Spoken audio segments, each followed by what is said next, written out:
টি-20 বিশ্বকাপ জিতেই ভারতীয় ক্রিকেট বোর্ডের ধেরে বড় উপহার পেয়ে গেল ভারতের বিশ্বজয়ী দল।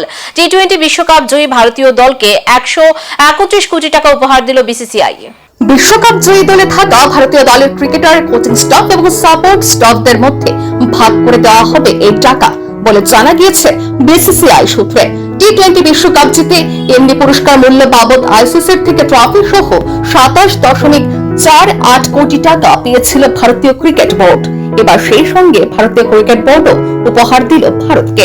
বিশ্বকাপে টুর্নামেন্টের সেরা হয়েছেন সঞ্জু। টানা 3টি অর্ধশতরান, 321 রান, 80.25 গড়, 80.25। সবচেয়ে বড় কথা, প্রায় 200 স্ট্রাইক রেট। বিশ্বকাপের শেষ 3 ম্যাচে যেন একাই পার্থক্য গড়ে দিয়েছিলেন সঞ্জু। খেলোয়াড় ও কোচ হিসেবে 2টি টি-20 বিশ্বকাপ জিতেছেন গম্ভীর। ভারত এমনিতে 3বার বিশ্বকাপ জিতে সর্বোচ্চ বিশ্বকাপ জেতার রেকর্ড গড়ে ফেলেছে।